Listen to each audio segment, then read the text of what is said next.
Standing Chimney is open this Saturday, May 6th from 10 a.m. to 4 p.m. Stop in and pick up some fresh baked goods, spring decor, pierogi, and gifts for Mother's Day. For directions, go to standingchimney.com.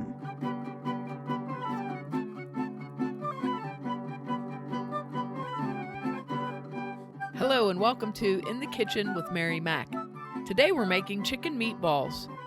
So I had gotten some ground chicken from my local butcher shop, Beatty's Country Market, and I've been wanting to try it out for a while. I don't know, I got stuck in that chicken parm stuffed mushrooms thing, that we did before on another podcast, because I really like stuffed mushrooms, and I thought, I think I can improve on this recipe a little bit. And then I thought, I bet you could make meatballs out of chicken, which I know, of course, you can because, I have seen those recipes in restaurants and whatever, but I didn't really look up a recipe. Actually, I did not look up a recipe for this. I just thought, being as I make meatballs with beef, and I've made them with pork, and I've made them with lamb, I should be able to figure out some good spices and flavors for chicken. So I finally got a chance to give this a try last week, and they came out really good. So I thought, oh, perfect, I'll just do a podcast on them, as I'm thinking up 100 other ideas that I could do with this. So you'll probably be getting more chicken meatballs kind of recipe ideas after this as they pop into my brain. Here's the recipe. They came out really good, nice texture to them, tasty. They stayed together really well. And I did two things with them here, so we're going to talk about that too. Same recipe. So you need 1 pound of ground chicken meat, a half cup of Italian seasoned breadcrumbs, a half teaspoon of dried basil, a half teaspoon of dried parsley, a half teaspoon of granulated garlic, a half teaspoon of granulated onion, 1 teaspoon of minced garlic, and that can be either the jarred minced garlic or fresh, a half teaspoon salt, a 1/4 teaspoon of black pepper, and 1 large egg. So first thing you want to do is prep a baking sheet. And what you want to do is put a piece of parchment paper on it. You can also put olive oil on your baking sheet and, put a nice layer on there, but I found that they stuck a little bit, so I'm going to go with the parchment paper because I've tried this before, and parchment paper works really nice for meatballs that might not have a lot of fat in them. Get a rimmed baking sheet and line it with a sheet of parchment paper. Preheat your oven to 350 degrees. Then you want to mix all of your ingredients well. Chicken doesn't get particularly tough from mixing it like beef does. So if you just carefully stir it and make sure everything is well blended, chicken meat has more moisture in it than other types of ground meat. For example, when you make meatballs with ground beef or a blend of ground beef and ground pork, there's more fat there, so they tend to be stickier. But chicken has more moisture in it, so when you make it, it tends to feel wet. And if you stir it and blend it and let it sit for about 5 to 10 minutes before you start forming it into the meatballs, it allows the breadcrumbs and the spices to absorb some of that moisture, and it firms up pretty quick. I was a little bit concerned the first time I did this because it seemed like, I thought I'm not going to be able to roll these, or they're not going to hold their shape. But after they sat for a little bit, they did. I guess one piece of advice would be stick to the large egg or even a medium egg. You do not want a bigger egg than a large egg in this. Once you're ready to get these into balls, you're going to form them into balls that are about 1.5 inches diameter. That would be just about a 1 ounce meatball. And then you're going to bake them at 350 for 20 minutes. This makes about 16 meatballs. This recipe can be doubled. So now what do you do with them? Okay, well, here's what I did. I had seen really nice, large, white button mushrooms at the grocery store, so I picked some up, and I thought, oh, this is perfect. I'm going to try this chicken parm stuffed mushrooms again and see if I can improve on my last try. So here's how you prepare mushrooms for stuffing. You clean your mushrooms, remove the stem, make sure you get all the stem out, And so you'll have this nice cap with a nice hole in it for stuffing. And then you want to try and find large size button mushrooms. So look at the containers carefully and make sure that they're bigger, because then you can fit more in them.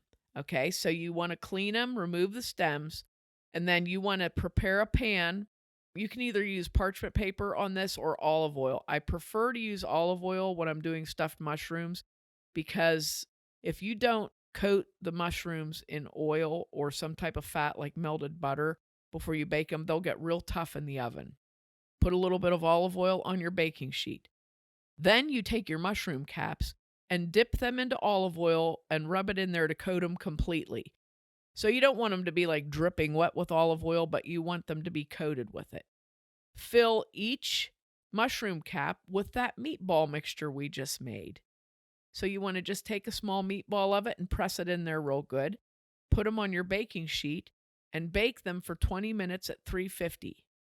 Now what you're going to do, if you're going to be making the chicken parm mushrooms, I took sliced provolone cheese and I had some pasta sauce.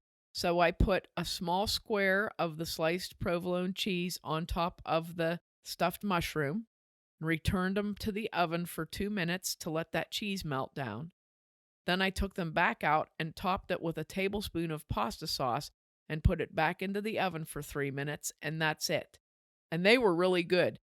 I really liked the ground chicken meatball filling in them, because first of all, it stayed in better. My other ones, even though they were delicious, the filling would fall out very easily. These ones stayed together really nice. And as I've mentioned before, I love to make appetizers for dinner. So I think I got like 16 mushrooms out of this, or 18 stuffed mushrooms out of this. So we had that for dinner one night, and then I took it in my lunch a couple times. So it made a nice amount. So this was very good. This is a thing that you can do with the chicken meatball mixture. Here's another thing you can do. Forget the mushrooms. You can make chicken parm meatballs simply by doing the same thing. When you bake your meatballs for 20 minutes, take them out of the oven, put a square of mozzarella or provolone cheese on top of the meatball, return it to the oven for 2 minutes, pull it back out, put a tablespoon of sauce on each one, and return it to the oven, and voila, you have chicken parm meatballs. I have to say, though, I realize this is chicken parm. I never use Parmesan cheese on them. I always use mozzarella or provolone, so there you go. And I believe so does everyone else in the United States of America. So now, if you just want to use the chicken meatballs in lieu of ground beef meatballs with pasta or whatever dish you're making, once you've baked them for 20 minutes, you want to just take them out of the oven and put them into a sauce pot with a quart of pasta sauce and let that cook for 30 minutes to an hour on low. So what you can do is you can mix up your sauce ahead of time and have that cooking on the stove. And then once you bake your chicken meatballs for 20 minutes, take them out and put them right into your sauce and let them cook for a half hour to an hour longer. Or if you're using jarred sauce, just do like I said, put the meatballs into a pot and cover them with sauce and put them on the stove on low for a little while, and there you go. You can use them with any type of pasta or in a meatball sandwich. They're perfect for that. Now, here's another idea I had, which I didn't do this yet, but this is a working idea. I was thinking if you baked these and you wanted to use them for sort of like like at a party or a cookout or something like that. Typically, we do the lamb meatballs, and I bake them and then I put them in a crock pot to keep them warm. And then we serve those with the garlic sauce and the pepper rings and tzatziki or whatever, we serve that with them. So I was thinking these chicken meatballs would be really good with a variety of wing sauces to be used like dipping sauces. So I thought, boy, that'd be really good. You could just have the meatballs in a crock pot and then just have serving forks available with them and have all different types of sauces like buffalo wing sauce or barbecue sauce or like hot ranch or anything like that. I thought that would be so good. So that's my other idea for these fabulous chicken meatballs. So I think if you like this sort of thing, you will really like these. If you're a person who does not eat beef or pork, these are perfect. They were really good, really delicious, and I think this is going to be a regular recipe rotation in my recipe file. And make sure to check us out online on Facebook and Instagram at Mary Mac Bakehouse, on Twitter at Mobile Mary Mac and Mary Mac Podcast, and on our website, marymacpodcast.com. Thanks a lot for listening if you did, and if you didn't, too bad for you.